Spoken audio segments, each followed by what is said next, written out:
you who donate to this NPR station.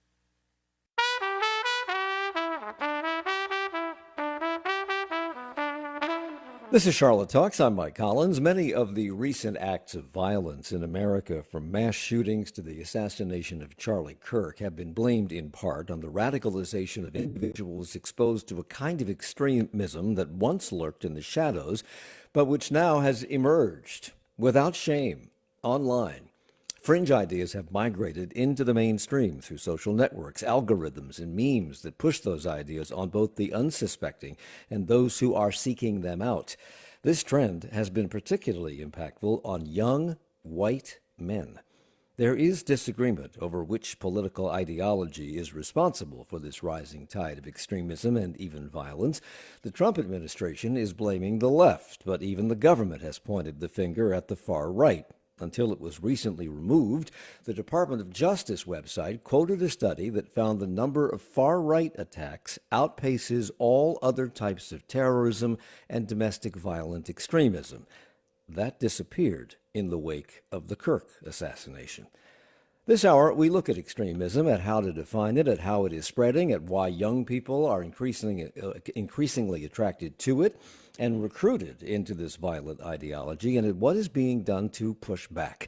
Pasha Dashtgard is Director of Research for the Polarization and Extremism Research and Innovation Lab at American University in Washington. He's here along with Jon Lewis, Research Fellow at the Program on Extremism at George Washington University, and Rachel Carroll Rivas is Interim Director of the Intelligence Project at the Southern Poverty Law Center Action Fund. Good morning to all of you. Welcome to the program.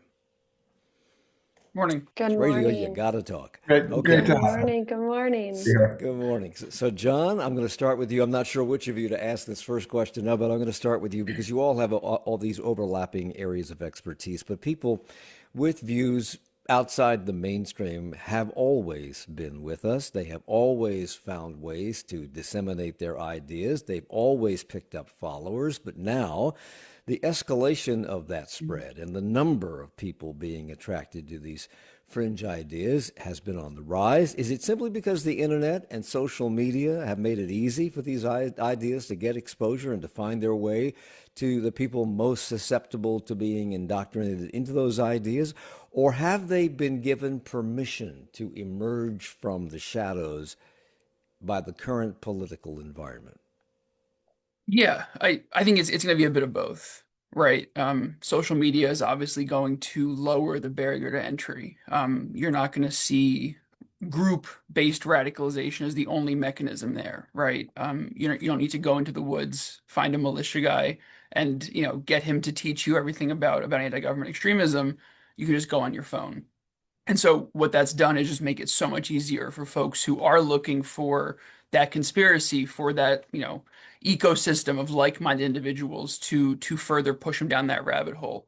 And at the same time, we have seen the mainstreaming of so many of those fringe ideas that have made it, again, just so much easier for people to stumble across things like the Great Replacement conspiracy theory, which, if you go back what, 9 years is going to be, fodder of fringe neo-Nazi forums. Now is, it's hard not to find it on mainstream social media platforms.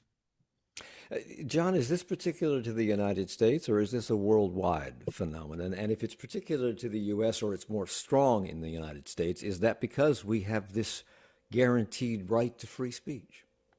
Yeah, I would say we, as the freest country in the world, have certainly created a fertile ground for a lot of the forms of extremism that would more easily be tamped down on in other countries. But, I would say, especially when you look at the global far right, this is an inherently transnational set of movements here. You have aesthetics, you have conspiracies, you have narratives that transcend state boundaries, transcend national boundaries, and allow for that rising tide of fascism, of violent extremism to really lift all boats here.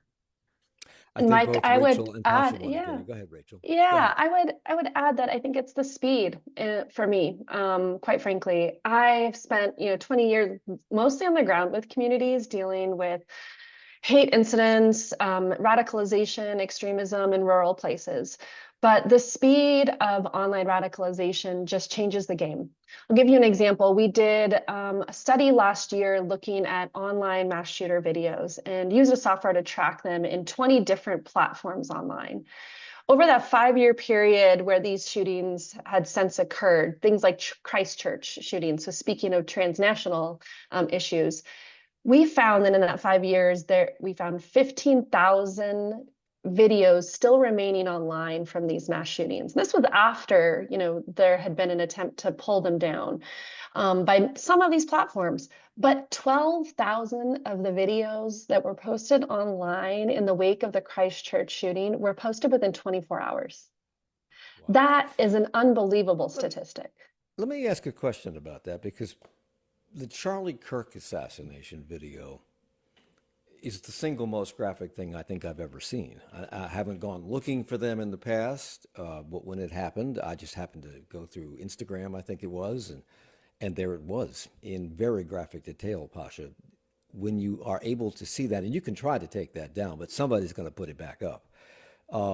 When you see that, what impact does that have, both on those who would push people toward extremism and those who are susceptible to seeing things like that? What does it do to them, for them?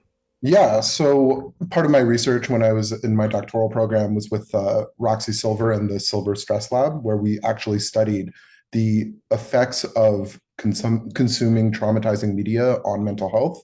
And we know that seeing blood, fire, smoke, explosions, gore, these things are potentially traumatizing, especially depending on how much of this content you're consuming. So I remember we did a study where we found that if you watched a certain amount of 9/11 coverage, you indicated trauma symptoms on the same level of people who were in New York on 9/11. So if there is a person in your life or people in your life who are, incredibly hurt and grieving the loss of Charlie Kirk, and they're watching these videos and they're online, they're watching the assassination video over and over again, this can have a serious impact on your mental health and can even prompt post-traumatic stress. Which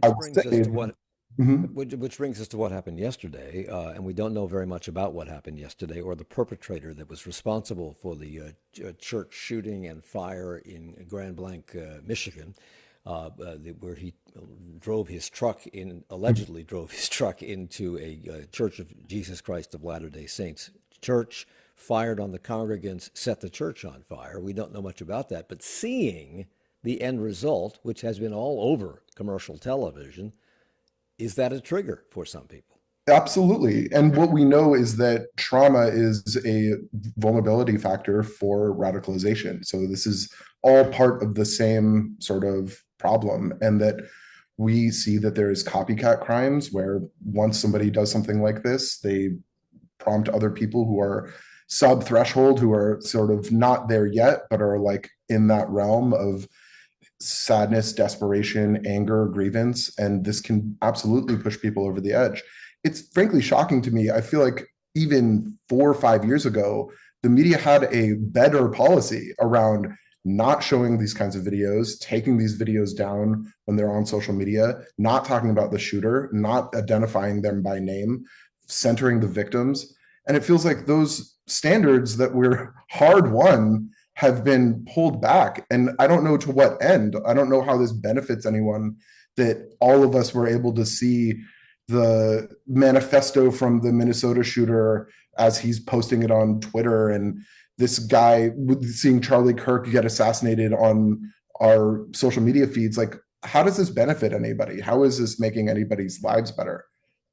So, Jon, there's always been extremism. I can remember when I was a kid hearing conspiracy theories, and I've heard about extremists publishing newspapers and leaflets and sending them out. But now it's everywhere because it's online and it's ubiquitous. We witnessed the Tiki Torch March through Charlottesville several years ago, where ideas being espoused by the people on the march would have been abhorrent and would have ostracized those individuals instantly in the past. That doesn't seem to be the case anymore. Is this simply because all of this is being fomented online and by the very act of that happening being mainstreamed? Yeah, that you certainly can't overlook how important it is when you have mainstream individuals, elected officials, people with massive platforms, right? When you have 1 million followers on Twitter, when you have that blue check, that gold check, it gives that veneer of legitimacy, right? So it's not just the neo-Nazi espousing this, but it's your elected official, your congressperson, your attorney general. And I think what we've seen in recent years is just, that casual embrace of extremely dehumanizing, the us versus them culture war rhetoric. I think that, that obviously goes so far beyond these narrow ideologies, right? These culture war grievances, the idea that we cannot exist without doing something against the other, against that outgroup. That unfortunately in recent years has become a very casually accepted trend that I think has radicalized, a lot of people, not just left, not just right, but your average American who would not be someone that we would label a terrorist or a violent extremist, but your neighbor, my neighbor, people who went to January 6th, they truly thought in that moment that they were saving the country, they were taking this country back. And those deeply emotive, those deeply emotional messages, unfortunately, continue to have an effect on the population.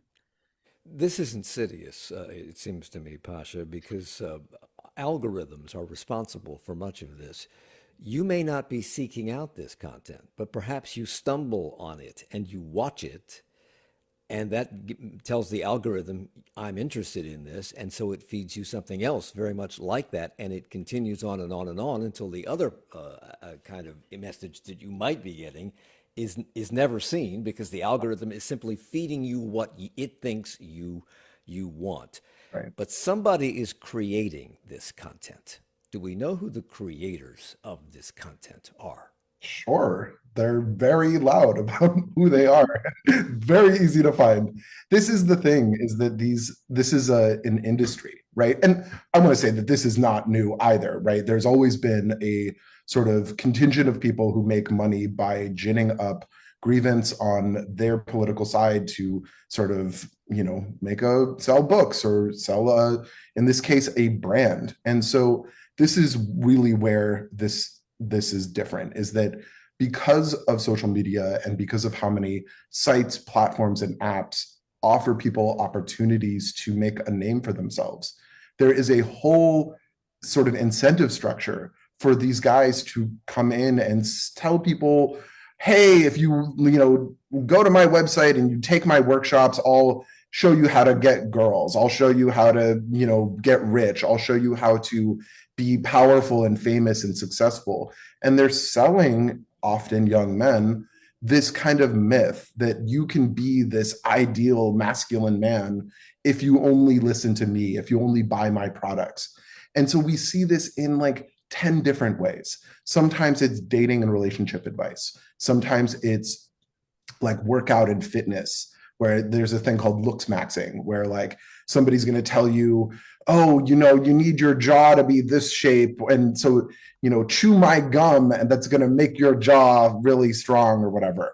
And so there's a whole set of people who are happy to make profit and make a name for themselves by fulfilling this. And young men seem to be particularly susceptible to this. And when we come back, we'll talk about that with Rachel Carroll Rivas, Intelligence Director of the Intelligence Project at the Southern Poverty Law Center, Jon Lewis, and Pasha Dashtgard from GW and American Universities. It's just about 9:20. You're listening to Charlotte Talks on WFAE. Coming up tomorrow, we talk about our state constitution. Fewer than 1 in 10 North Carolinians say that they are familiar with what our Constitution outlines. 1 in 5 admit they are not familiar with it at all. We take a closer look at our state constitution, how it can be amended, and its impact to our daily lives. That's tomorrow morning at 9, right here on WFAE. I'm Scott Tong. A retired Los Angeles Philharmonic musician is ushering a new generation of black musicians into the classical music world. And you can see in this room, we've got timpani, marimba, xylophone, They don't have access to that. If they do, it's at school for a very limited time. The Alliance of Black Orchestral Percussionists, next time, Here and Now. And you can tune into Here and Now coming up today at noon here on WFAE. Support comes from WFAE listeners in Mazda of South Charlotte, committed to bridging the gap between adventure and adventurer by helping people select vehicles that fit one's lifestyle. More at mazdaofsouthcharlotte.com. And Sinclair Foundation in Rock Hill, South Carolina, dedicated to promoting and supporting charitable, educational, scientific, and religious activities to benefit the public and their communities since 1977. For more Charlotte Talks, you can always check out the Charlotte Talks podcast.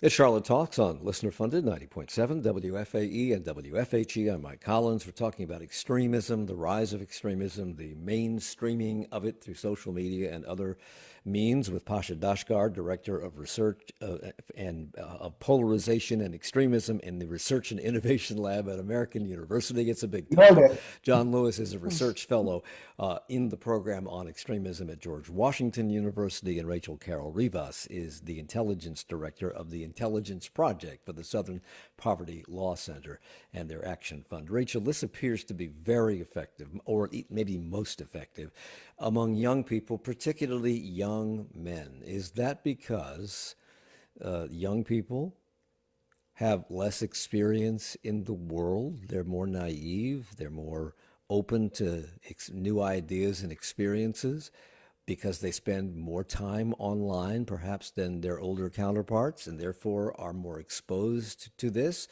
Or is something else at work? Oh, I think there's a few factors here that make youth more susceptible, and definitely the amount of time spent online is one factor. And so when we look at variations between age, that definitely plays a role. But I do think something that both Jon and Pasha said is really important here, that this is an age-old recipe, right? This is an age-old recipe for how to get it done. When conspiracies particularly, and part of it is that claiming of an access to a higher truth. Pasha mentioned this, right? Like they know something that other people don't know. Another is just relying on existing bigotries and bias that people have in the world, and that is sort of part of our society. So if that is bigotries and bias about women or people of color or LGBTQ folks, sort of relying on those stereotypes. I think the other is this idea that there is a dualism, that there is just right and wrong, black and white, that there is one answer and another. And I think the other piece for me, really that I've seen online and off is as we call it, in real life, although online seems pretty in real life these days for a lot of folks, is just this sense that they're going to give people answers, simple answers to complex questions.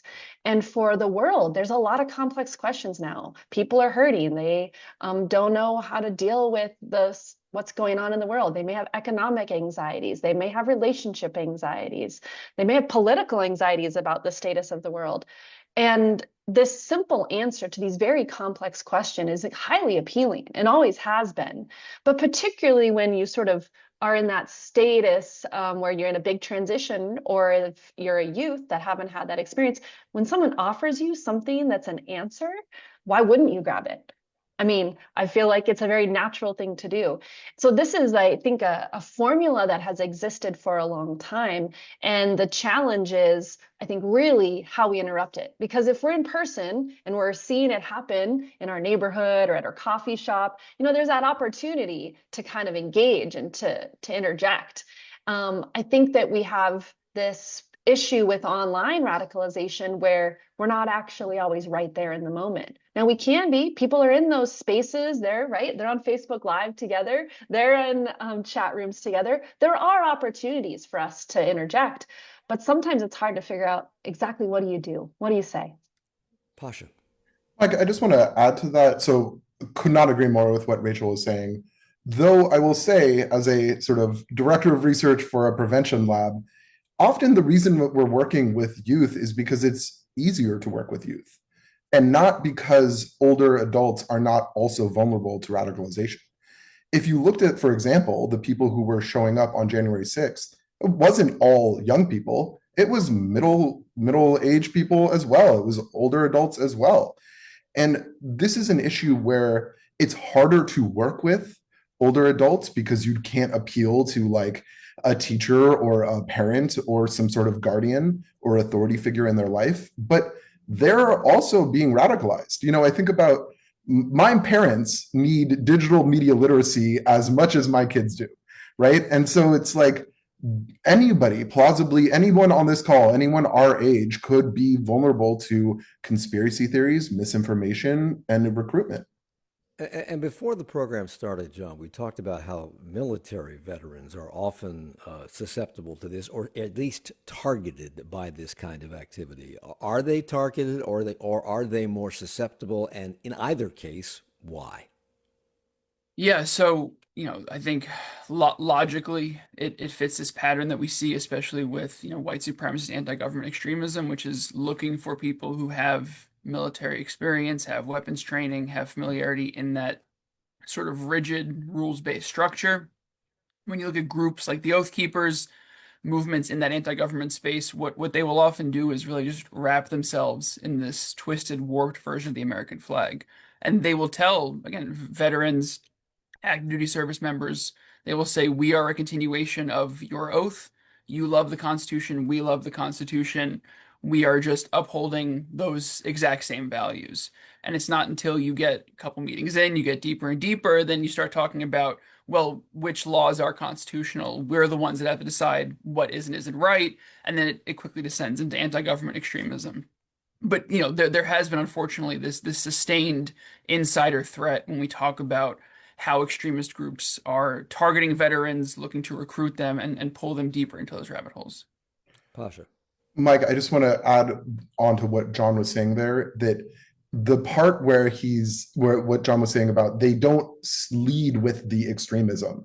So this is a thing that we saw with active clubs and sort of like combat gyms in white supremacist circles as well, where the new strategy for a lot of white supremacist recruitment is don't talk about the Jews, don't talk about the history.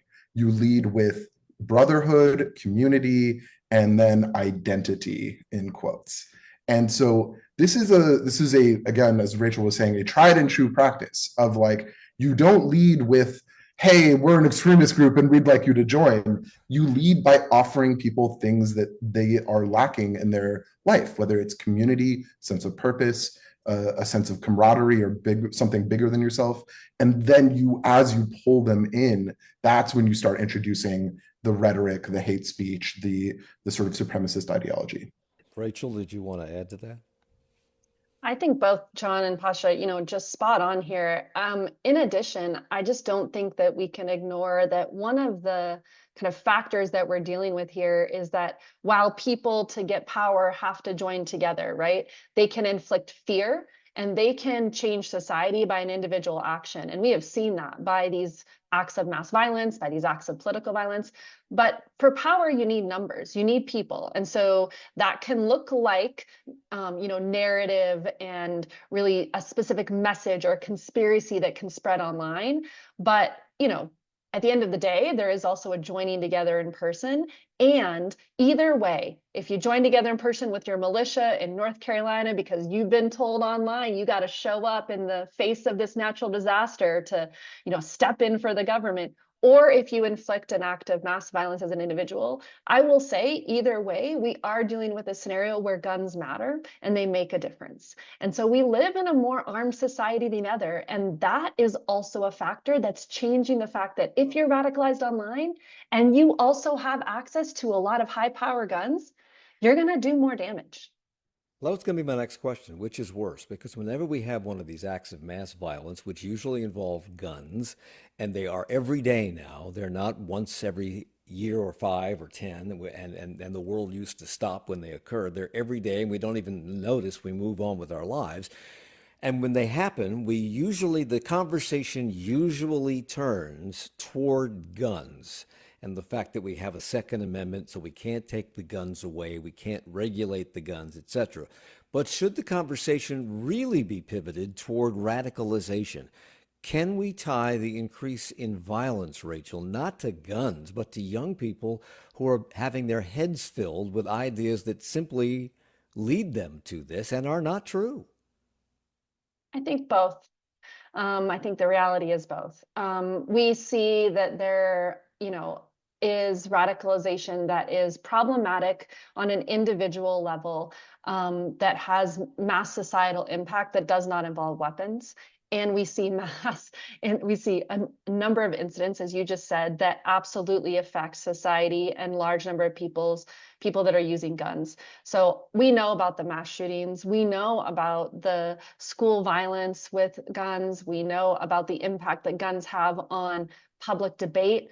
I think one of my favorite phrases is really that democracy doesn't happen at a barrel of a gun, because no one feels safe, and you can't feel safe to say anything or to do anything. So yes to guns, but also we have online spaces, and there's new data coming out about how unbelievably horrible these spaces are, particularly Gore, those spaces that are being recruited by what we don't fully understand, and radicalized ideologies that are targeting girls particularly. And the targeting of girls, the numbers are staggering. The number of victims of groups like that, Order of Nine Angels, and some of these groups that are online that some people are calling something nihilistic, violent extremism. The point is, not a really firm ideology that we can understand, but a following of extremist spaces, very radicalized space online. And those victims are just as numerous, and they're individual, and they're mostly female. When, in the wake of the Charlie Kirk assassination, John, J.D. Vance hosted his show and made this statement, quote, "It is a statistical fact that most of the lunatics in American politics today are proud members of the far left." That's the vice president saying that.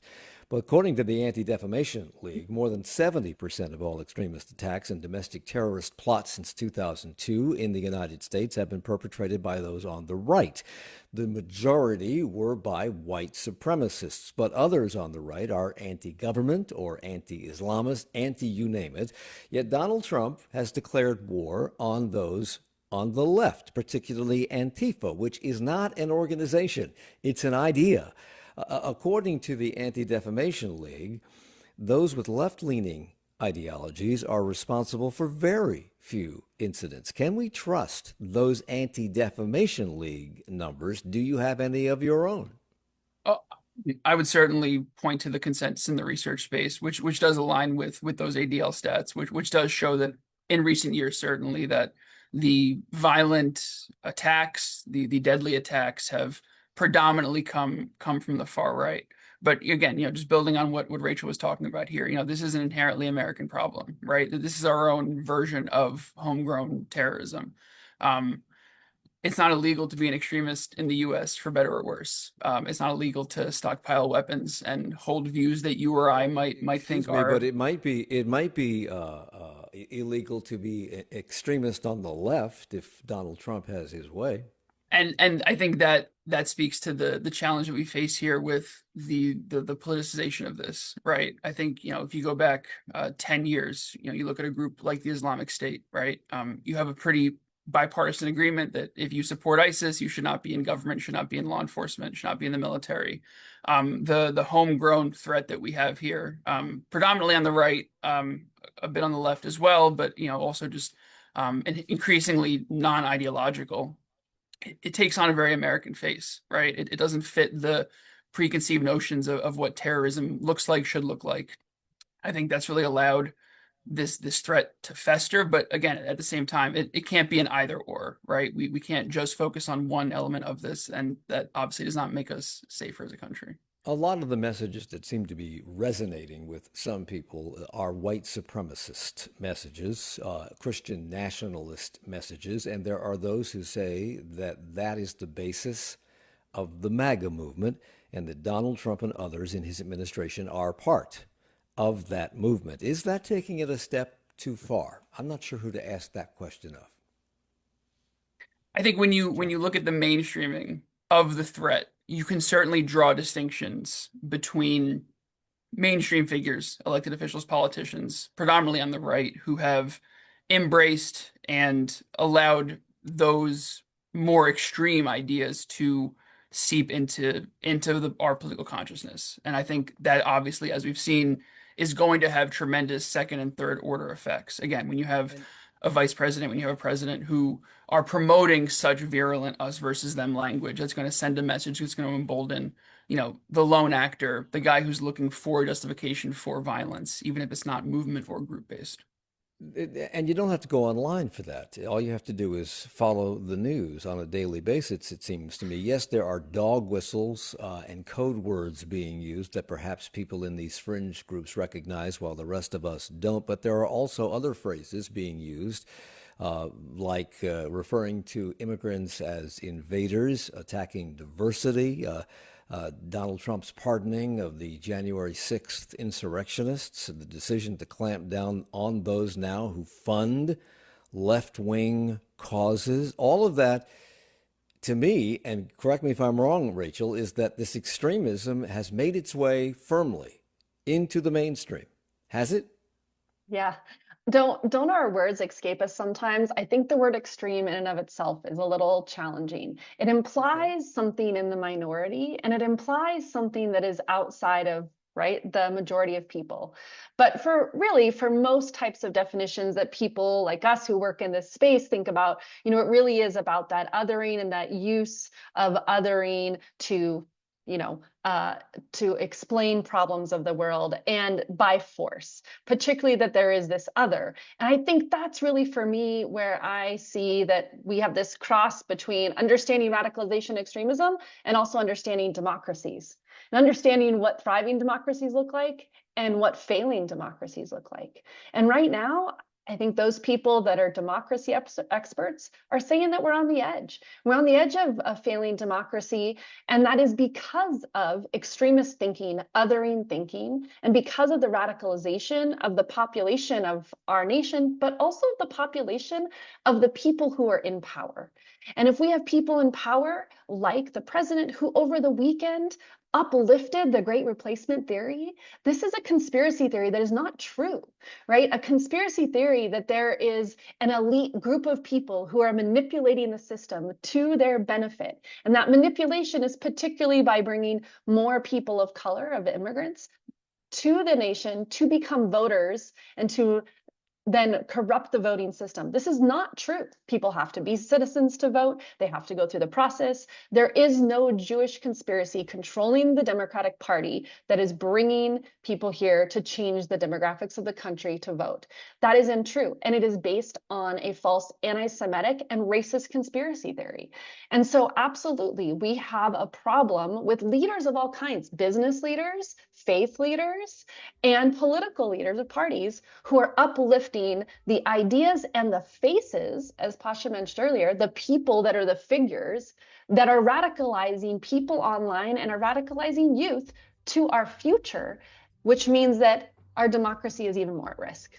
I have 10 seconds. Does that mean we're spending the morning concentrating on the platforms that are permeating this culture, but it's escaped the platforms? It's now in the White House. So are we looking at the wrong thing? You can't get an answer to that question in the time allotted. So we'll come back and talk about that and other aspects of this in a moment in Charlotte Talks on WFAE. Good morning. It's just about 9:40. Coming up in 20 minutes, how independent is the DOJ and how much independence should it have? Learn more about how the Justice Department is treating Trump's enemies and how it's treating his friends on today's 1A at 10 o'clock.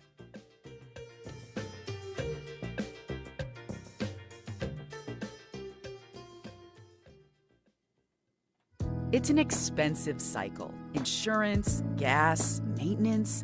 Let us help break it by turning that car of yours into public radio.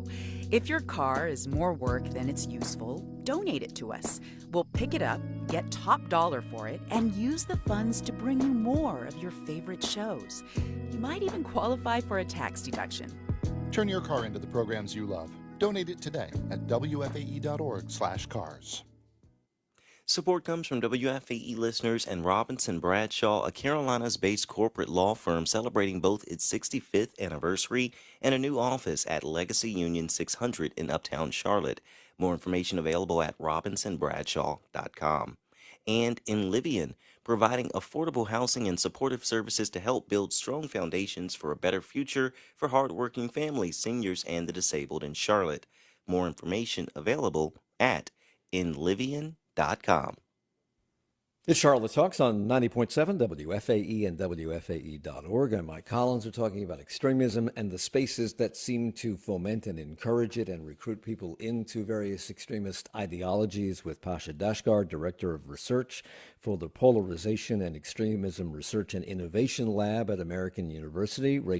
Carroll Rivas is Interim Director of the Intelligence Project at the Southern Poverty Law Center Action Fund. And Jon Lewis is a Research Fellow at the Program on Extremism at George Washington University. Pasha, your work focuses on how white supremacist ideologies are spreading online and how fringe online communities have created and disseminated these ideologies in male-centered spaces. What spaces are being used to spread these thoughts, and why are they so attractive to young men?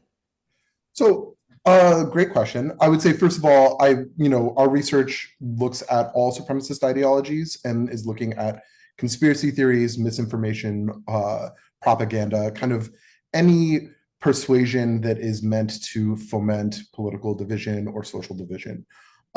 We look at a lot of online spaces. We look at sort of the fringe, alt-right, alt-tech platforms, these spaces that are unmoderated and, highly toxic. But we also look at sort of mainstream platforms, and we look at the way that those narratives that are built in those fringe spaces sort of trickle up or get pulled into these mainstream platforms. So, we look at, 4chan and 8kun and all of these. I don't even want to name them because I don't want to give them more sort of visibility. But we look at bad places on the internet. If you look at perilresearch.com and you look at our resources, we have all sorts of resources for parents, caregivers, teachers, educators, community members, faith leaders. All of them should be able to understand sort of what are the red flags and warning signs, what are the problematic online spaces, and then our tools also give them skills so they can have those conversations and engage to prevent young people from going down those rabbit holes. I know, Rachel, you wanted to talk about interruption of these, how to stop these messages or to intervene with somebody who seems to be going down the rabbit hole. How easy is that to do? When does it have to be done to be effective? And if you've already crossed over, can you bring that person back? It's an incredible question. And I will say the world of what de-radicalization space is probably one of the most challenging, right? It is very difficult because people have then surrounded themselves with folks who think like them and who are acting on those thoughts like them. And so it's very difficult. When you're in that, and this is why we focus so much on prevention, because when you're in that moment in which you're not fully surrounded and you actually have people around you, parents, coaches, ministers, club leaders or friends, right? If we're talking about adults, the friend at the coffee shop, whoever it might be, clubs, those are the people really that are going to help someone exit out of these spaces. Or that they're beginning to enter and radicalize because they're trusted. Those trusted messengers are key. And I think the first and foremost step really is, to Pasha's point, the recognition that something is happening. So as a parent, that looks like not just hovering to be there at any moment all the time and never let a kid do anything, but it also doesn't look like so permissive that I have no idea. It's really about that engagement level of understanding, is there a behavior that's changed? Is there a content they're accessing that's different? Do I know what that content is? I think a really good example for me is that I spend time with my team in some really gross spaces, and particularly white supremacists, anti-Semitic folks use some tools that are kind of like it's like a random generator of video with someone else. And there's companies like OME TV and Monkey, et cetera, that have used these, and youth can access them like that. And they're targeted with disgusting messages. And if a parent doesn't even know what that website is, then you've lost the battle right there. So it requires a lot of self-education, and we provide tools for that. Our colleagues do at other organizations. Just what is it that my kid might be looking at? A lot of people on the left, Pasha, and on the right feel that the system is broken, that it no longer works for them. In fact, it's working against them. And many young men apparently are awash in a sea of uncertainty over what their role as men in this society happens to be. According to the State of American Men 2025, men are in crisis today because of what they lack. And that is putting them on a fast track to radicalization. Is that how you view it? It is. It is. And it speaks, Mike, I think, to your question earlier about sort of the political nature of this. I really think so much of this is like, it's, I won't say apolitical, but that we sort of over-index on ideology, when oftentimes what's happening is that people are committing mass violence events because they are frankly desperate with horrible mental health. They are feeling they don't have any other options. They're feeling, in some ways, you could understand mass shooting events as like suicide by cop. That is one plausible way to interpret what happens here. And it's not surprising to me, for example, that the Michigan shooter also died during this. That's mostly how this goes. And I think that when you think about it in those terms, then you start thinking about like, well, people are feeling a lack of trust in institutions. People are feeling a lack of economic stability. People are seeing that social services are being stripped away. And so they're closer and closer to living paycheck to paycheck, or living right above desperation and sort of disaster. And those things really perpetuate radicalization.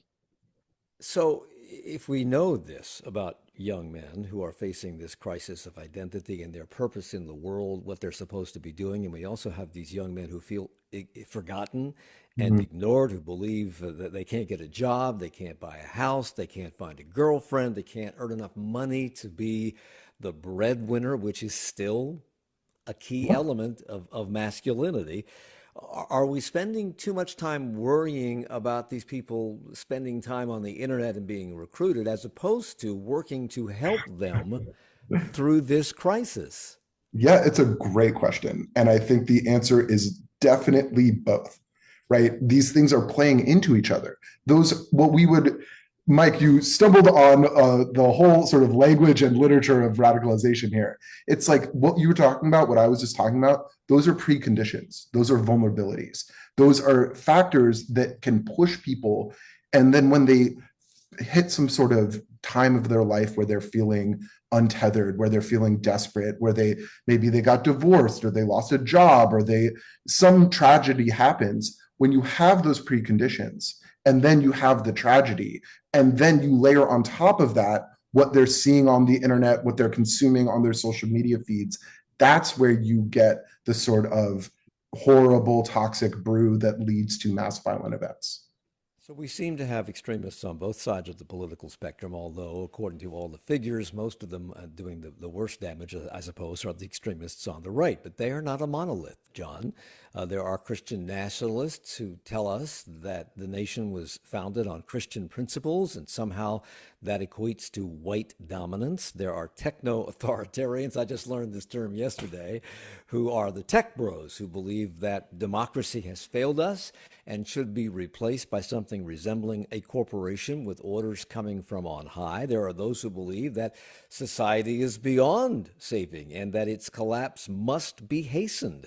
And there are those who advocate violence against the government and other institutions. Do we know which of these is taking up the most space online, which seems to be more attractive to young people who are in desperate straits and are looking for change? It's never going to be one or the other. And I think, to echo everything that Rachel and Pasha said, people just need to touch grass, right? Like, I think at the end of the day, right, like, it's not just a black and white case of, we have to turn people who are becoming radicalized into perfect American citizens in some way. It's about disengagement. I think in a lot of these cases, these are deeply personal pathways they go on. A lot of these individuals are not necessarily deep thinkers. They're not ideologues, right? They are angry, they are confused, they are alone, they are lost. They are looking for, like Rachel has talked about, those answers, that meaning, that significance. And because the ideology is playing less of a prominent role, it's you can't just try and turn that ideology off, right? So it is looking at the root causes of what's pushing those people down those rabbit holes and disengaging them from that. But certainly, I think the challenge here is that, again, because of the work of organizations like SPLC and PERIL in the past, we don't have these monolithic organizations that are just, like the Klan, that are pushing everyone down that same rabbit hole in the exact same way. Because you have this hodgepodge, amorphous, decentralized, just bottom up, very online set of radicalization pathways, it becomes a choose your own adventure game effectively. And so I think because of that, it is Christian nationalism, it is accelerationism, it is, so many of these isms. But I think it's understanding what's pushing folks down that rabbit hole instead of trying to pull them out at the very end. Mike, So the I would country- love to Go add ahead. something for that. Sure. I think it's still important to know that while these phenomenons may be sort of understandable from a psychological perspective, they are still often intentional. The reality is that we have people who were leaders in the far-right white supremacist movement in the United States who came up with many of the ideas of how this is playing out today. Thomas Metzger, one of the leaders of the white supremacist movement in the United States, called for a leaderless resistance and actually coined the term lone wolf, which now we have media use as if it's a real thing. But the reality is this was an intentional effort to get people to act so that they couldn't hold the Klan responsible for their actions, because groups like SPLC was suing the Klan for what their members were doing. And quite frankly, Metzger saw that there was an opportunity to do a narrative campaign, to spread rhetoric, to inspire people to go out and act. And he said this would be a leaderless resistance to escape legal accountability, and there would be lone wolves out there doing this work. This is what we see. This is what we see every single day, to your point, Mike, right now. But at the same time, we have two other things happening. We have pressures from groups that are actually organized, putting pressure on those individuals and online, and putting pressure on politics to act. I'm going to give you a quote from Enrique Tarrio over the weekend. He said, "You don't want the US to show up? The FBI and DHS are a lot nicer than we are. So shut the up and clean up your cities. You won't like it when the B team rolls in."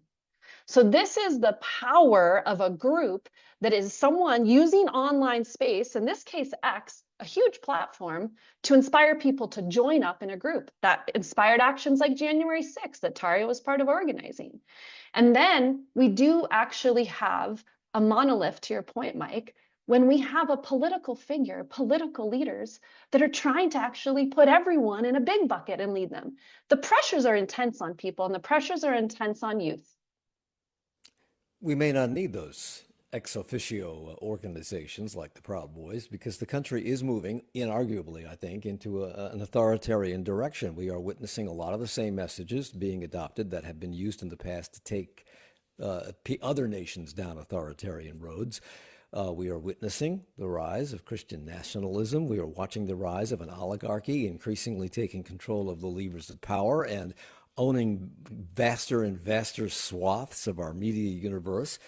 Is this coming to pass, Jon, because of the economic realities that have developed over the last 50 years, or because people are being radicalized online by bad actors who have long had their eye on these fundamental changes in American society?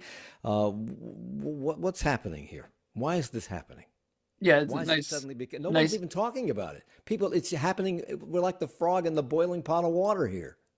Yeah, and look, I think that's the nature of this threat, right? It's because it is so insidious, because for years and years it has been the call coming from inside the house, right? I think especially when we look at the post 9/11 terrorism landscape, right? I think we as a government, as a country, conceptualize terrorism as the thing that comes from overseas, and the people who don't look like us, who hate us because they hate our freedom and democracy and apple pie and baseball.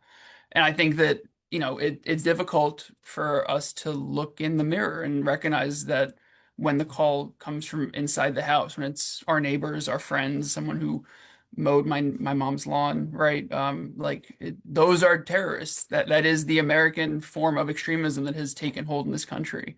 And I think that it's all those factors, right? It is social, it is economical, it is psychological, it is the mainstreaming of these threats, it is the acceleration of this flash to bang because of social media. I don't think you can point the finger at any one of those things because it is such unfortunately, a diverse and wicked problem.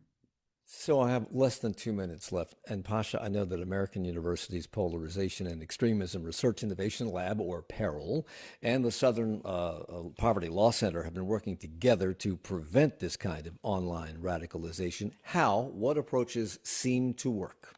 Yeah, so we take a very upstream approach. There is a lot of people doing a lot of work across this sort of spectrum, but to me, in my mind, as a former therapist, I can tell you that prevention in this space is worth 10 pounds of cure. It is scalable, it is deliverable to a wide group of people, and it is much easier to stop people from going down that path than to pull people out.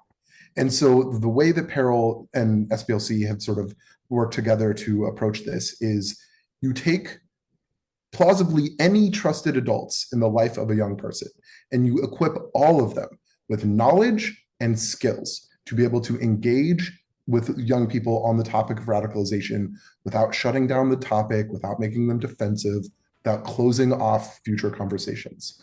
And if you can get, in the therapeutic terms, a continuity of care between parents at home, teachers at school, mental health professionals, then you have a firm basis to prevent radicalization. Pasha Dashtgard is Director of Research for the Polarization and Extremism Research and Innovation Lab at American University in Washington. He was joined this morning by Jon Lewis, Research Fellow at the Program for Extremism at George Washington University, and Rachel Carroll Rivas, Interim Director of the Intelligence Project at the Southern Poverty Law Center Action Fund. Clearly, there are professionals working on this, recognizing this as a problem. We wish you the best of luck. Thanks for the hour. Thank you, Mike. Thank you. Charlotte Talks is a production of 90.7 WFAE. Support for Charlotte Talks comes from Mazda of South Charlotte. Our executive producer is Gabe Altieri. The senior producer is Sarah D'Elia.